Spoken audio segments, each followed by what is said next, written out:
tetugenda kusirisibwa. Abakulembeze ba NUP bwe batyo munnange bwe bawera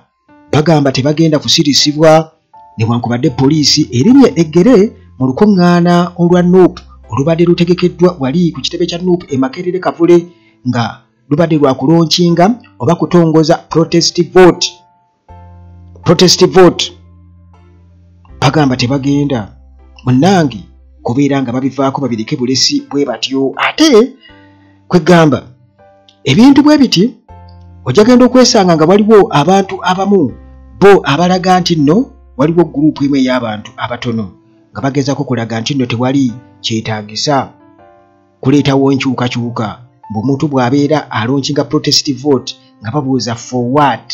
Amapoliisi mwebale nnyo kubanga protest vote kuki? Munnange ebintu ebigenda mu maaso mu ggwanga wano ekisooka bwe mba nkuwa ebyokulabirako waliwo nnamwandu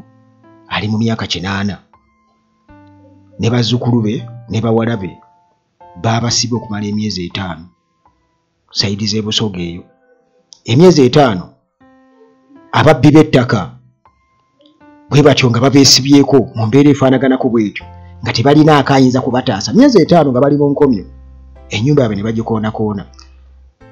Ababaka mu palamenti bwe tunaayingira mu palamenti y'e12 gwe badde okimanyi tugenda kubeera mu babaka 7 mu palamenti ku Ntema ne district ze bongeddemu tugenda kubeera mu babaka 7. Kati awo wengenda okuyita nkunnyonnyole kansookere waggulu wali ku protest vote. Lwaki protest vote yeetaagisa era nga n'ebizibu ebyo nga bembikunnyonnyodde wansi nzije nga nkubuulira kimu ku kimu. Tunagenda okumalira emboozi eno ojja kuba nawe okakasizza ti mu butuufu protest vote ya makulu nnyo kubanga tewakyali kadde. Bwentyo munnange nkulamusizzaako gyebaleko gyonna gy'otuusaako engalo. Uganda Atlage bwendi wano wemikwesese Vakedo kwali nnyo bayira waliwo eyambuze Vakedo ennaku ezo. Vakedo naatera okutandika okulya Vakedo n'obugere empanike. Obuyembe bwo babundyako wano buli kagira kubaddeko emiyembe mingi naye ndi kumpi n'akalwaliro wano abakyala bazaalirawo kati ate bwe babeera eri ku lubalaza balengera omuyembe oba oliawo nga bakonkonye ku kiyinja twagalayo akayembe ate naakola kiŋŋambawa kati emiyembe gyo muganda mwe tebagirinze kwengera sizoni eno kubanga kireka abasajja bakoze omulimu, abantu bakoze omulimu kirabika kubanga abali embuto bangi nnyo era obuyembe babulidde babumazeewo. Bannange kakati munnange njagala okimanye nti aba maintenance palace bano munnange balina solar systems eziri original ate nga za mulembe. Balina buli kimu kiwali badde weetaaga basobola okuconnectinga ku solar system amasannyalaze ebyokuvaavaako n'obyerabira. Kati gwe kisinzira capacity gy'oyagala teeka ku kikompyuta just awotyo TV fridge bajja kuteekako omuganda wange. Aba maintenance palace balina amataala mu bika byonna agasola. Balina abalimira ddala mwettanire nnyo pampu ekozesa sola nti gweosobola okulima sizoni zonna nti oli eyo kasoosi mu oluzzi nga pampu epampinga ekozesa sola nga ofukirira gweolimira mu sizoni eri enzibu ennyo n'onoga ssente. Balina ebyamazzi n'ebyamasannyalaze n'abakugu abasobola okukonyamako biteekamu. Ate Hillside View Apartments nabo wali ku kasozi Ejjanyi ku kyaki awo Ntebe Road yita Kajjansi Namulanda Kitende genda ku kyaki Ejjanyi Hillside View Apartments wezisangibwa zirimu buli kimu bw'otwala tulo. Amasannyalaze tegavaako, wifi kweri, security gulugulu ne transport yakunona bwe gy'obagambye gy'oli naddala ku airport nti bannage munone entuuse bajja kunona ku bwereere oyo tosasula ako eziringa bw'onoogamba oba kibayita after sales service oba soogera ebitaliiyo naye nga bwe kityo bwe kiri. Kale aba Hillside View Apartments nabo webali ate kabeeyi akatono. Kakati ate Timo Property Consultants Limited bo balina ettaka ate ne lyolina balyagala okuligula singa teribaako ndooliito. Ate era still balina abapunta ab'omulembe ate bamanyi ku nsonga z'ebyapa. Togula ttaka nga tomaze kwebuuza ku byapa, kubanga kati namwandu wano gwengenda okunyumiza wano, era nga kino kikwatagana na land grabbing, obubbi bw'ettaka bw'amaanyi ennyo, nti ebyo munnange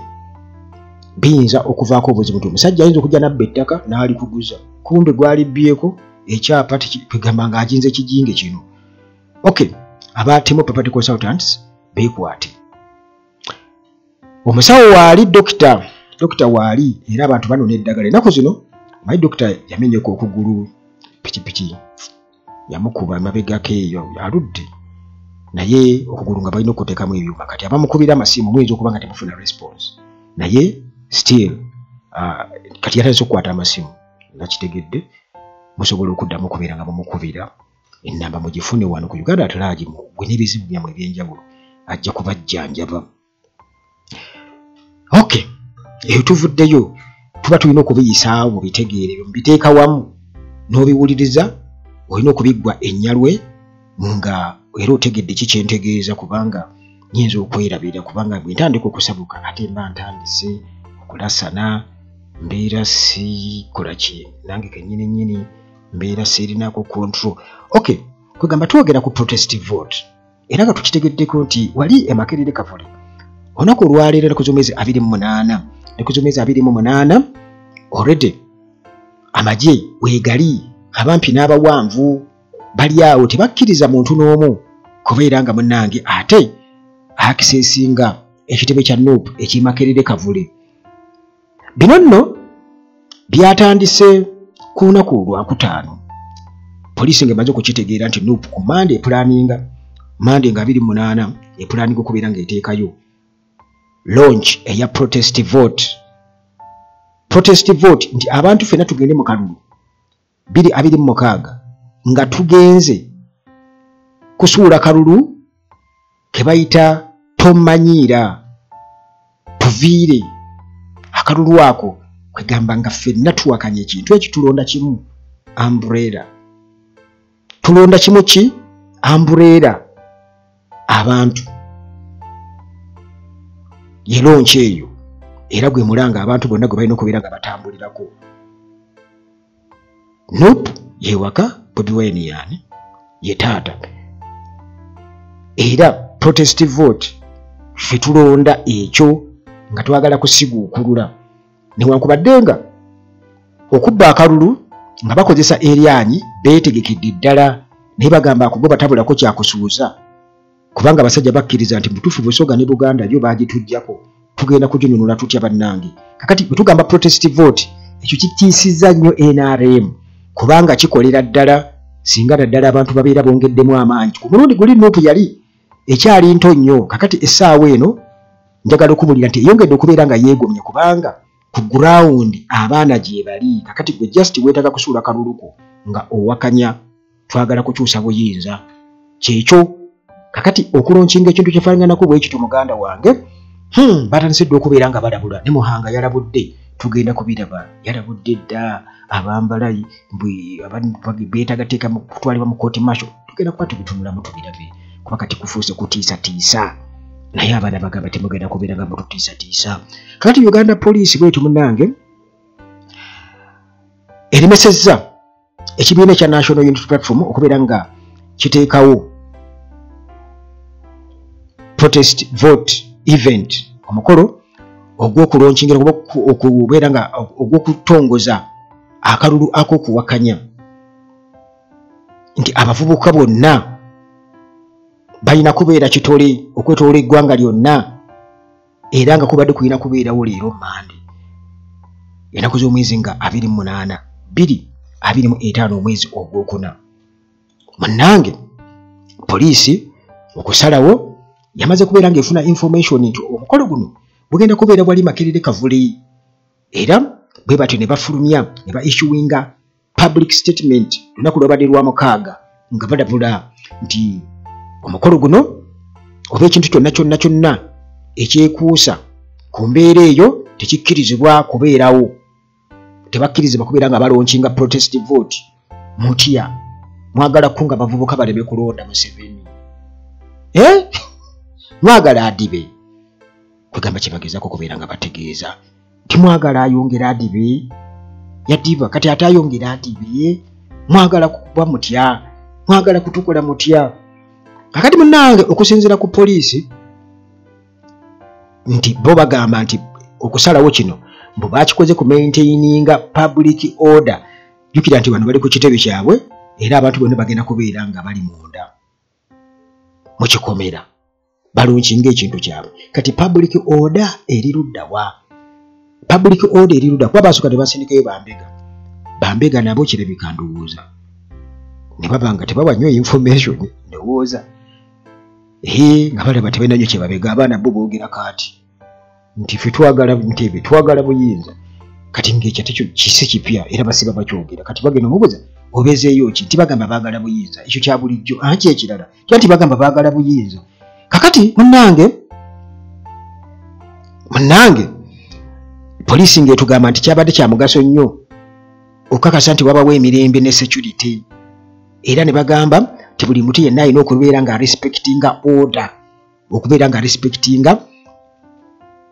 ekyo kye bataddewo ba kye basazeewo buli muntu yenna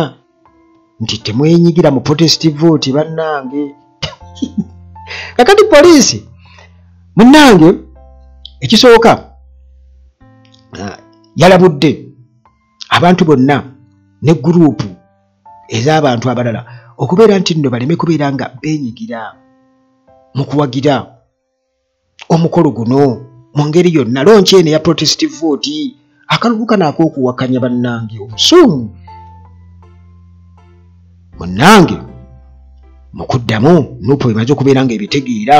bamaze okubeera nga babitegeera kubajjukira nti bwe bukedde olunaku olwamaani n'okukimezi nga 28 poliisi n'amagye bonna babadde bamaze dde okubeera era baasuze ekiro nga munnange babategese bulungi ennyo nga ne ka bajeti kaafulumye awo kubanga jjukira nuupu ekoledde poliisi abakulu naddala n'amagye akasente bakoledde akasente kubanga jjukira nti ka bajeti kalina okubeera kafuluma awo bakateekawo nga tewali yadde n'okwesikamu yadde ate zaabwe tizibaluma kakati munnange abakulembeze ba nuupu bwe batyo balaze obutali bumativu era ne bagamba nti abavubuka bonna mu Uganda balina eddembe okubeera nga balaga obutali bumativu n'ebyo bye baagala era balina okubeera nga beenyigira mu byobukulembeze oba mu byobufuzi mu political process naddala nga eggwanga lyolekera akalulu ka 2026 abavubuka balina okuba nga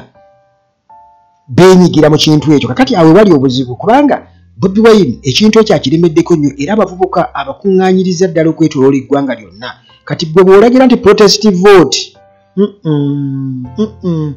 bano bagamba nti abavubuka bagende nga bo bagenze ku kimunga luli kwe tubagamba tukajja bagamba oyo anywa enjaga oyo akola bwati nga baga gwe twagala ekyo solidarity eyo bannayuganda bye babeera nayo yabulabe nnyo kati bwe mumala obbagira wano nabo bennyini ne bakitegeera nti mutuufu tubafunye obululu bumeka mwangamba miliyoni ziri 2 mbuze mwawandiisa nga ndabako 3 bannange nange enfuusa abeedi bwanika embeera efaanagana ku bwetu kagamba mutima gwe n'akimanya ne bw'aba akakutemu wali nga ddolo yalina okukola ki okumulangiriza nti yalina okusala omusango wali byabakama akole ki alangirire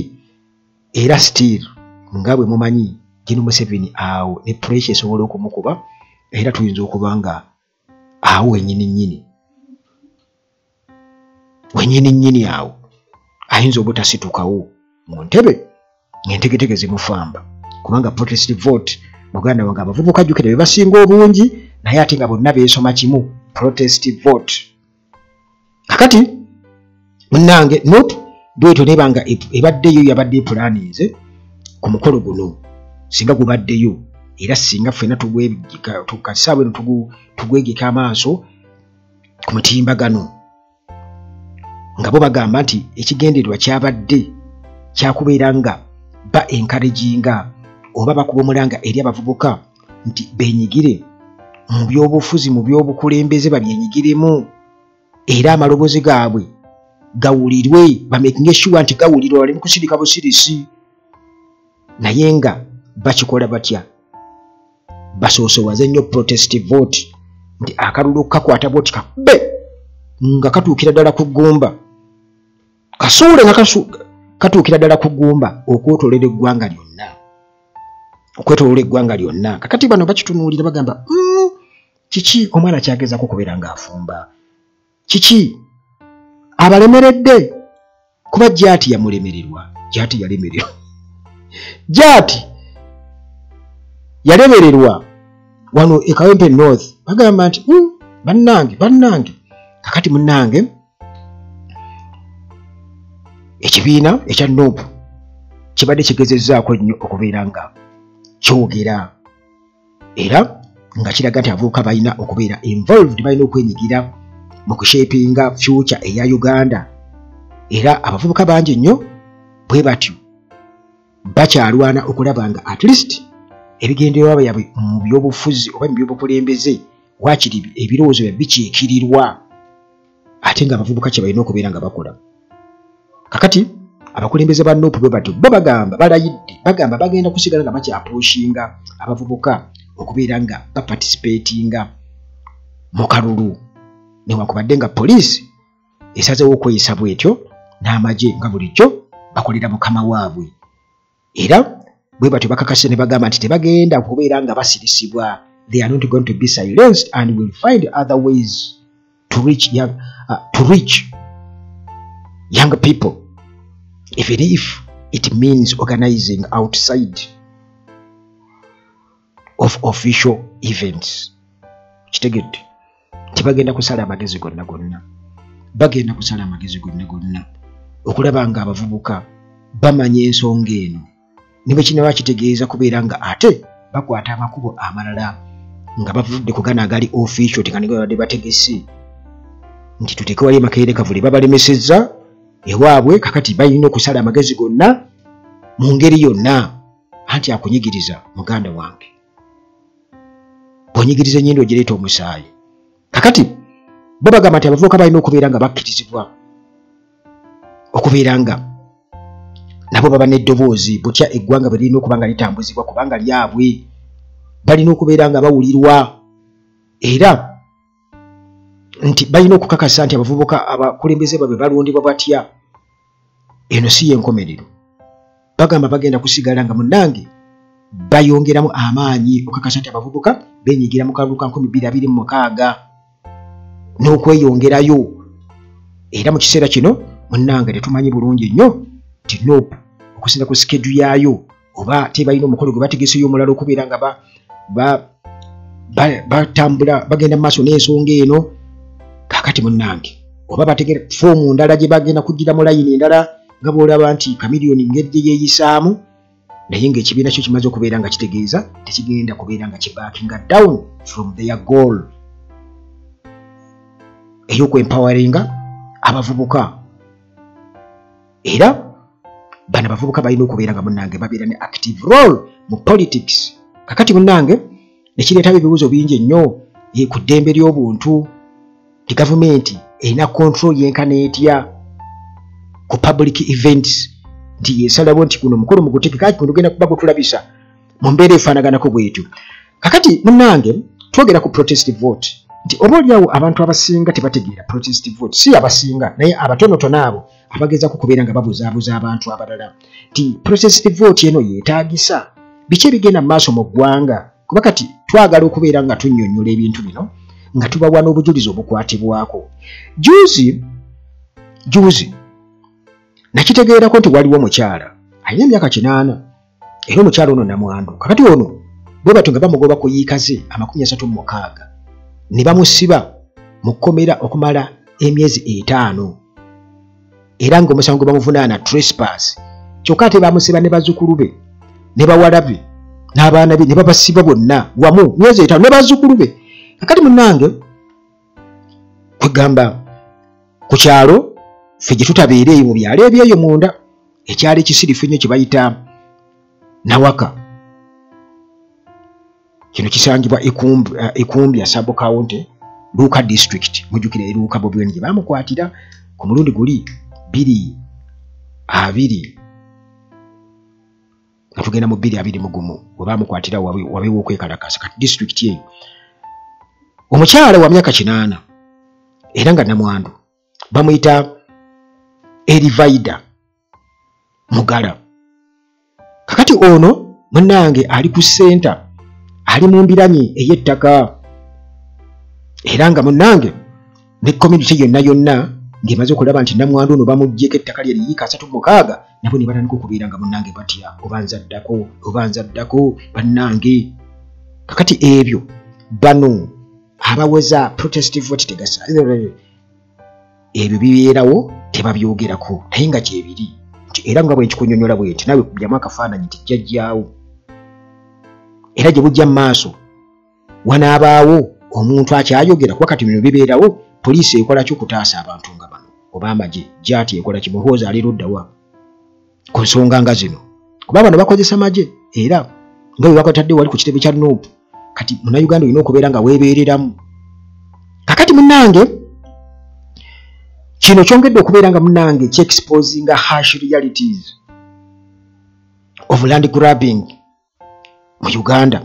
Kyongedde okulaga amazima mu bukambwe obuliwo ku kibba ttaka ekigenda mu maaso mu Uganda. Omukyala ono mukyala Mugala agamba nti nno munnange baamukaka ne bamujja ku ttaka lye lyayiika 36 era ettaka lino munnange lyali lya bbaawe omugenzi Yowaasi Kintu yafa 2022 kyajjaafa ejjuuzi wano. Kakati omubbi w'ettaka amanyikiddwa nga Fred Bahati ng'era ababbi b'ettaka abalala bonna ono nga alina ekyapa ekijingirire era ng'alina n'obuwagizi okuva mu bwe buyinza ba local authorities bonna mu ba RDC abayayiseeyiseeyo dde eyo nga bonna bakimanyi bulungi poliisi ekimanyi munnange bwe batyo nga balumba omukyalo ono ng'omusango gwe bamuvunaana baamukwata gwa kubeera nga asaalimbira ku ttaka eritali lirye trespass era ng'ettaka lino alibaddeko okuviira ddala mu myaka egya 1970 eyo ettaka lino alibaddeko naye kati essaawa eno 2022 bwe batyo bamukwata nga bagamba nti ettaka si lirye era bamuvunaana trespass. Kati omukyalo ono agamba nti bwe yagaana okuva ku ttaka baasooka ne bajja ne bagamba va ku ttaka lino si liryo vaako ogende genda baze n'abasirikale. Kakati munnange nti ne bamuvunaana ogwa trespass okusaalimbira ku ttaka eritali lirye era ne bamusiba ne muwala we kw'ossa ne bazzukulu be ne babakwata bonna ne babayoola ne babakuba mu kkomera. Ffe tuli eno e Kampala era bannaffe ku mutimbagano bw'ogenda ku platforms zonna kujja kuba ku comments ezo protestive vote egasaaki kiki ekiriwo mu Uganda tegasa. Uganda abantu beekolera nga bye baakola bye batwala kugamba bakole bipya ebikadde babyerabire. Munnange omukyalo ono atugamba nti baamala emyezi 5 mu kkomera ly'eyiganga nga tebabatwala yadde ne mu kooti without trial. Kakati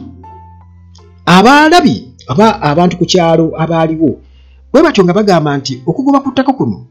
baakukola mu mbeera ey'obukambwe ennyo era omukyalo ono mukyala Mugala agamba nti no ennyumba ye yakoonebwakoonebwa ebirime bye ne bisaayibwa ne babikuula emiti ne bagitema gyonna era munnange we twogerera ku ttaka eryo baasimbako kasooli era nga omukulu Fred Bahati yasimbako kasooli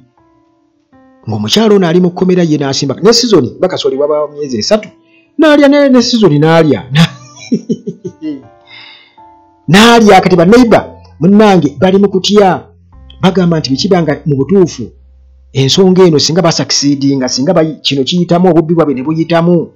kitegeeza bagenda kujja eriffe. Kati waliwo neiba we wa myaka 76 omusajja bamuyita Christopher Matindo ono nga yali musomesa n'abuvaamu n'alitayalinga alina ettaka liri adjacent awo naye agamba nti bannange nze ngenda kukola ntya kubanga we bamaliriza oyo kitegeeza bajja wange nabo bagambe nti ttaka lino lyabwe ndiveeko ŋŋende. alina emyaka 76. Museveni akaddiwa ye apulaningira bazzukulu be era atuwulira nga bamusuubiza nti akyalina emyaka 20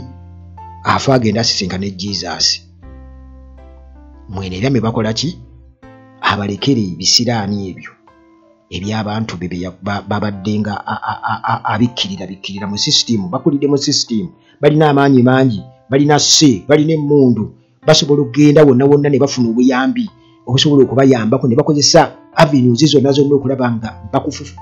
bakufutiza bakufufuggaza mu ngeri y'okukuyiikiriza y'okujooga era obwetaavu obwa protest vote awo we buva.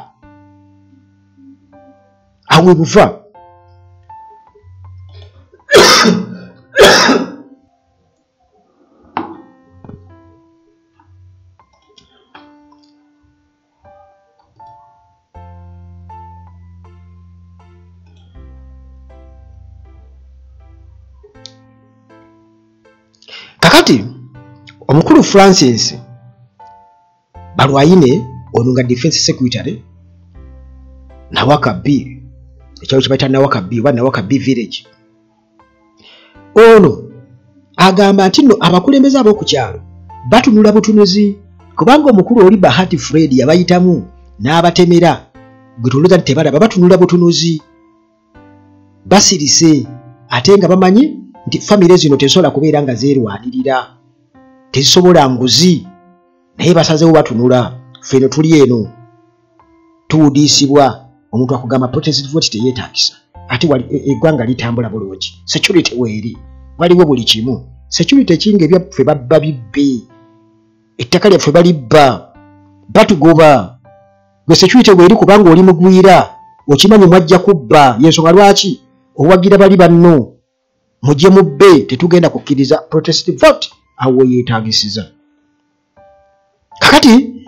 era bino byonna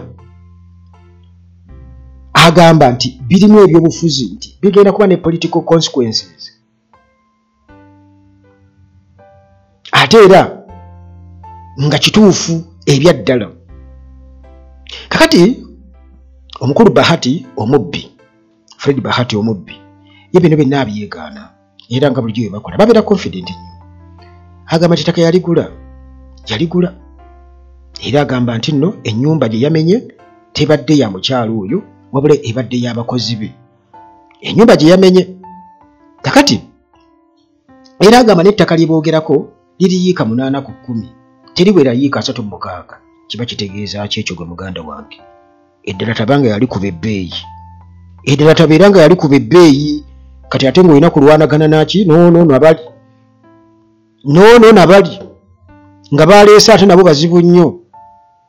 tebaagala kumanya kuba bakimanyi bali mu nsi ngwira buli kimu babba kibbe nakutta nti wakiri bakutta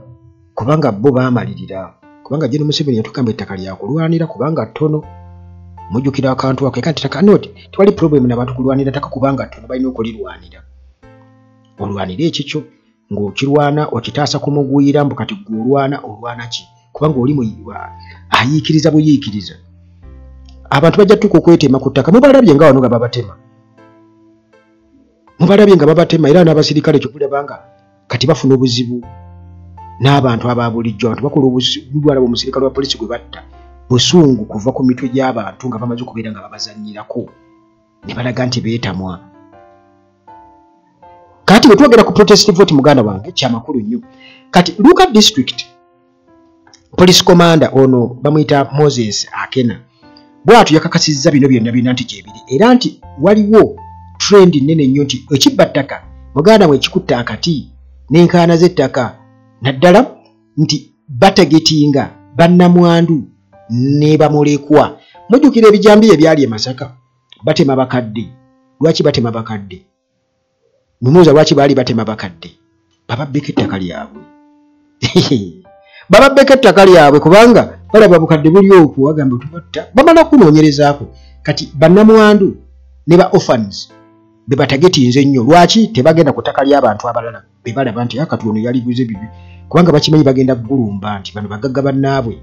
onoomusobola ku ttaka lye yaguze oba mwalaale kati balaba bano bannamwandu alina ogutaka bunene nnyo ne bazzukulu be balima ebikajjo tekuli ssente balima biki bali awo bali mu bwavu obw'ensibo kati ate n'ettaka ne bajja ne balikola ki ne balirona kuba bo balirinako omugaso kakati bw'ati agamba nti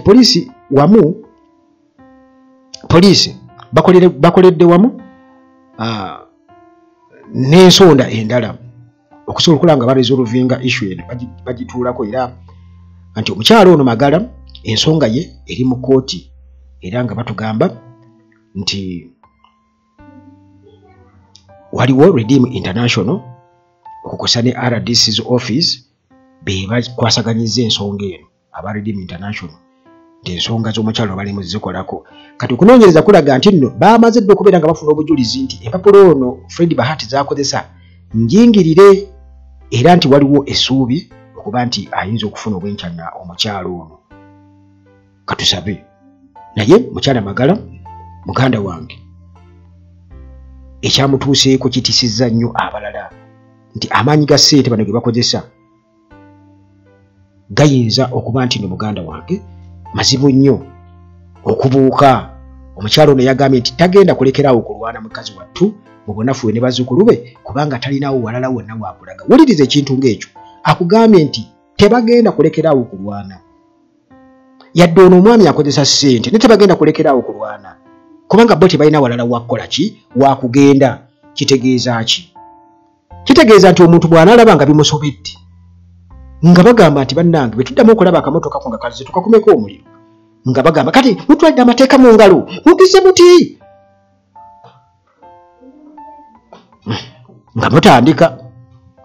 nga mutandika abasirikale bwe banaabatwalayo okukuma ettaka ng'abantu babakolako nga mutandika kati protest vote n'amaanyi ago abantu balina okuba nga bagakozesa okulaba nga beenunula tewali kusaaga jjukira nti olwedde kati bwe tuli nti abasajja bano nakugamba juzi nti palamenti olwedde kati bagezako gigaziyiza ddala era nga balina ebigendererwa binene nnyo nti bwe twogerera nti constituencies zigenda kubeera 85 districts 25 zongeddwako constituencies 85 districts 25 zongeddwako era parliament eye 12 kitegeeza egenda kuba n'ababaka 7 tukyali mu 5 mwe mukyali awo tugenda kuba na 7 sente nyingi zispendinga kuba no kati Museveni bw'anaabawo ebibiri oba 10 nga abagulirira okukola kubanga yo obusente abulina sitabulina naye abufuna ayina wajja nga tewaliiko kkomo n'abawa bo ne bayisa ebiteeka byabwe era omuwendo ogwage wagalira ddala mu palamenti gube mungi ababaka 7 kakati munnange bannayuganda batunuulidde ensonga eno era buli munnayuganda waali asaana atunuulire ensonga eno nti omuwendo gw'ababaka ba palamenti okweyongera kiba kitegeeza nti nno eggwanga ligenda kubeera mu katyabaga kennyini kubanga ekyebuuzibwa nti Uganda yeetaaga palamenti ye yennene kuba kati tuli ku nsonga ya protest vote akalulu kano keetaagisa tulabye ekibbattaka ku ground tulaba manipulation mu palamenti ate nga bagenda kozesa mmwe mulonde ababaka abo mu palamenti kintegeeza tukyali ku vote protest vote okuume ebyobugagga byo ebyobusika bwo protest vote oleme kubeera ng'osindika ababaka mu palamenti abagenda tufuukira ekizibu kubanga olidde abasajja bamaze okuteekawo nti omuwendo ogw'ababaka ba palamenti bweyongeredde ddala paka ku 7 naye nga kyetaagisa kakati munnange embeera eno nga tugitunuulidde nti bamaze okubeera nga bateekawo constituencies empya 85 nga already anaku zo ziri approved. Districts 25 zongeddwako. Era nga munnange kino kitegeeza nti size eya parliament eya 12 tumaze okulonda 2026 12th parliament kitegeeza nti ababaka bagenda kubeera 7. Tetulina ssente. Ababaka bangi nnyo. Kati abo bonna baaki. Nfa ky'okwongera ku parliament okugejja. Twali bali tukendeza nkendezi waakiri ababaka ne babeeranga 15. Kale kubanga ba citizens oba bannansi beetaaga okufuna essential services. Obuweereza busobole okubeera nga bubatuukako ku ground kuba babwetaaga. Naye abawumbatuutu boolaba abawagira ebintu ebyo bitategeerekeka. Toyinza kuŋŋamba nti tebabitegeera ebintu ebyo. Kakati oba oli awo nti mulimu gw'abannamawulire abalina eddoboozi okubeera nga bweyongerayo ebintu ng'ebyo abantu basobola okubeera nga babitegeera kubanga temujja kusobola kubeera nga mubitegeera era ensonga ezo zirina okuba nga muzitunuulira nnyo nti ze zivaako kaweefube yenna abakulembeze abo abali mu opposition okubeera nga balafuuba n'okulaba nga babasensitizinga amaloboozi gatuuka bayimusemu abavubuka kuba abavubuka muli ba mugaso nnyo mu kutaasa eggwanga lino era nga protestive vote yeetaagisa. Kati kwabe byenkunnyonnyodde bw'oba tobitegedde nange nkwewuunya akuume.